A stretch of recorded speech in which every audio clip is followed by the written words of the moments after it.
Bakhmut पर रूसी सेना के कब्जे के बाद से यूक्रेन में उथल-पुथल मची हुई है। यूक्रेनी सेना को बखमुत से अपने निवासियों को निकालने में मुश्किल हो रही है। रूस ने यूक्रेन में सेना के कमांड सेंटर पर हमला किया है और अब रूस पूर्वी यूक्रेन पर मिसाइलों और ड्रोन से दर्जनों बड़े हमले करने की योजना बना रहा है। इसके आलोक में ज़ेलेंस्की कैंप में हंगामा मच गया है। पूर्वी यूक्रेन के सभी शहरों में तेज हवाई हमले के सायरन बजाए जा रहे हैं। लोगों को घरों से बाहर नहीं निकलने की सलाह दी जा रही है। सिर पर मौत का सायरन सुन लोगों की सांसें अटकी हुई है। रूस की तरफ से दावा किया जा रहा है कि उसने यूक्रेन के ज़ापोरिज़िया आर्मी कमांड सेंटर पर बम गिराया है। कई अन्य शहरों में भी मिसाइल और बम हमले शुरू हो गए हैं। ज़ेलेंस्की प्रशासन ने पूर्वी यूक्रेन में संभावित रूसी हवाई हमले की चेतावनी दी है। पिछले कुछ मिनटों में पूर्वी यूक्रेन के 6 क्षेत्रों में हवाई हमले की चेतावनी जारी की गई है। इस हवाई हमले के चेतावनी मानचित्र में यूक्रेन के महत्वपूर्ण क्षेत्र शामिल हैं, जैसे कि खार्किव, डोनेट्स्क, निप्रोपेट्रोव्स्क, ज़ापोरिज़िया, किरोवोह्राद और पोल्टावा। रूस ने भी इन इलाकों में हवाई हमले करना शुरू कर दिया है। खास बात यह है कि ये सभी इलाके यूक्रेन की राजधानी कीव की सीमाएं हैं। इसलिए राष्ट्रपति ज़ेलेंस्की घबराने लगे हैं। अगर रूस ने इन इलाकों पर कब्जा कर लिया तो रूसी सेना को कीव पहुंचने में देर नहीं लगेगी। 24 फरवरी को युद्ध के 1 साल पूरे होने पर रूसी सेना में जोश और बढ़ गया है। अब पुतिन युद्ध को लंबा नहीं करना चाहते हैं, इसलिए उसने यूक्रेन में पूरी ताकत झोंक दी है। बखमुत में रूसी सेना लगभग नियंत्रण के किनारे पर है। रूस की वैगन सेना ने यूक्रेन की सेना को बखमुत से काट दिया है। इससे यूक्रेन के लिए लड़ना बहुत मुश्किल हो गया है। लाभ को एक कब्जे में बदलने के लिए रूस ऊपर उल्लिखित यूक्रेन के 6 क्षेत्रों पर त्वरित हवाई हमले शुरू करके पैदल सेना के मार्ग को आसान बनाना चाहता है, ताकि उन पर भी कब्जा किया जा सके। इसलिए यूक्रेन के पूर्वी शहरों में लगातार हवाई हमले के सायरन बजाए जा रहे हैं। हालांकि इन क्षेत्रों में हवाई हमले की चेतावनी असामान्य नहीं है। शहर के डिप्टी मेयर ओलेक्जेंडर मार्चेंको का कहना है कि दुश्मन बार बार तोपखाने और मोर्टार से गोलाबारी कर रहा है और हवाई हमले कर रहा है। रूस ने पूर्वी यूक्रेन में हवाई हमले शुरू कर दिए हैं और कुपियांस्क, खार्किव ओब्लास्ट में एक आवासीय इमारत में गोलाबारी के बाद एक 65 वर्षीय व्यक्ति की मौत हो गई है। क्षेत्रीय गवर्नर ओलेग सिनेगुबोव की टिप्पणियों के बाद आज सुबह होरमुज़्द के समाचार एजेंसी द्वारा गोलाबारी की सूचना दी गई।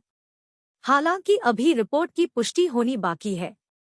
लुहांस्क में पिछले साल अप्रैल से लगातार हवाई हमले की चेतावनी दी जा रही है। रूसी सेना ने ज़ापोरिज़िया में यूक्रेन के कमांड सेंटर पर हमला किया है। रूसी रक्षा मंत्रालय ने रविवार को कहा कि दक्षिण पूर्वी ज़ापोरिज़िया क्षेत्र में यूक्रेनी सैन्य इकाई अज़ोव रेजिमेंट द्वारा इस्तेमाल किए जाने वाले एक कमांड सेंटर पर हमला किया गया था। मंत्रालय ने अपने दैनिक अपडेट में दावा किया कि इसे विशेष सैन्य अभियान कहा जाता है। रॉयटर्स ने अभी तक इस रिपोर्ट की पुष्टि नहीं की है। रूस पूर्वी यूक्रेन के विभिन्न इलाकों में भीषण बमबारी कर रहा है। यूक्रेन के सबसे रणनीतिक शहर बखमुत में कई दिनों की लड़ाई के बाद रूसी सेना जीत के करीब है।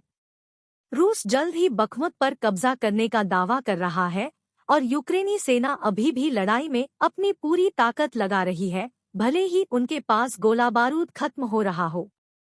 रूसी सेना ने बखमुत में यूक्रेनी सैनिकों को घेर लिया है और उन्हें घेर लिया है, लेकिन यह आश्चर्य की बात है कि दोनों सेनाएं अब केवल अपने नंगे हाथों से लड़ रही है। इस बीच बखमुत पर रूस का दबदबा देखकर अमेरिका भी हैरान है। पेंटागन ने बयान जारी कर कहा है कि अगर रूस बखमुत पर कब्जा भी कर लेता है तो इसका मतलब यह नहीं है कि यूक्रेन में युद्ध की दिशा बदल गई है। बखमुत पर कब्जा करने में रूस की हालिया प्रगति के आलोक में यूक्रेन ने शहर पर फिर से कब्जा करने के लिए जवाबी हमला करने का फैसला किया है।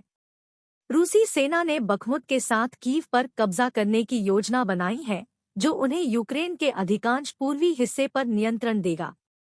यूक्रेनी सैन्य नेताओं को रूसी सेना द्वारा शहर पर कब्जा करने के बाद बखमुत पर फिर से कब्जा करने की उम्मीद है, जिसकी प्रक्रिया में हजारों लोगों की जान चली गई थी।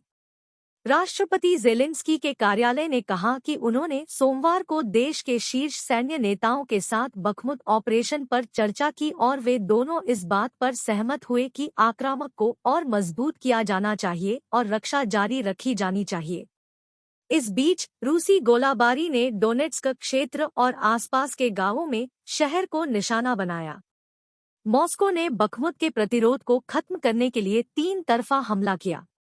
चासिव यार और कोस्टंतिवाका के पास के शहर भारी गोलाबारी की चपेट में आ गए।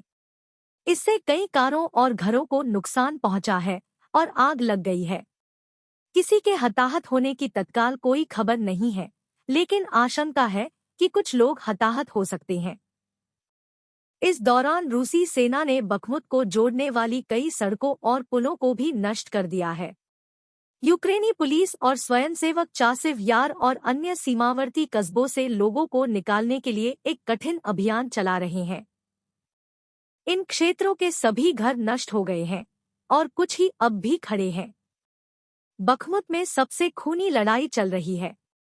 वाशिंगटन का कहना है कि अगर यूक्रेन का पूर्वी शहर रूस के हाथ लग भी जाता है, तो इसका मतलब यह नहीं होगा कि युद्ध रूस के पक्ष में जा रहा है। रक्षा सचिव लॉयड ऑस्टिन ने कहा कि उन्हें नहीं पता कि यूक्रेनी सैनिक शहर छोड़ेंगे या नहीं, लेकिन इसका पतन जरूरी नहीं होगा कि रूसियों ने इस लड़ाई का रुख मोड़ दिया है। मॉस्को का कहना है कि शहर पर कब्जा करना इस बात का संकेत होगा कि वह आसपास के डोनबास क्षेत्र को अपने कब्जे में लेने के अपने मुख्य लक्ष्य की दिशा में प्रगति कर रहा है। कीव का कहना है कि इस साल के अंत में संभावित निर्णायक लड़ाई से पहले युद्धक शक्ति को खत्म करके मलबे में तब्दील हो चुके शहर को जब्त करने की कोशिश में रूस के नुकसान युद्ध के भविष्य के पाठ्यक्रम को निर्धारित कर सकते हैं। यूक्रेनी सेना का कहना है कि आर्मी कमांडर अलेक्जेंडर सिर्स्की ने रविवार को बखमुत का दौरा किया और उन्होंने कहा कि वैगन ग्रुप एक रूसी भाड़े की सेना है। उसने अतिरिक्त बलों को लड़ाई में झोंक दिया है, लेकिन यूक्रेन के सैनिक अभी भी वापस लड़ रहे हैं। बखमुत में एक यूक्रेनी कमांडर व्लादिमीर नज़रेंको ने कहा कि पीछे हटने का कोई आदेश नहीं था और गंभीर परिस्थितियों में बचाव को मजबूत किया जा रहा है। नज़रेंको ने एक वीडियो में कहा, बखमुत और उसके आसपास की स्थिति पूरी तरह से नरक है, जैसा कि पूरे पूर्वी मोर्चे पर है। रूस की सेना और बखमुत हमले का नेतृत्व करने वाले वैगन समूह के बीच संघर्ष के नवीनतम संकेत में वैगन के प्रमुख ने अधिक गोलाबारूद की मांग की और कहा कि उनके सहयोगी को सेना के परिचालन मुख्यालय से रोक दिया गया है। येवगेनी प्रिगोजिन ने कहा कि उन्होंने रविवार को यूक्रेन अभियान के कमांडर को गोलाबारूद आवंटित करने की तत्काल आवश्यकता के बारे में एक पत्र लिखा था। सोमवार की सुबह उन्होंने कहा कि परिचालन मुख्यालय में उनके प्रतिनिधि ने उनका पास रद्द कर दिया था और उन्हें प्रवेश से वंचित कर दिया गया था। रूसी रक्षा मंत्रालय की ओर से तत्काल कोई टिप्पणी नहीं की गई।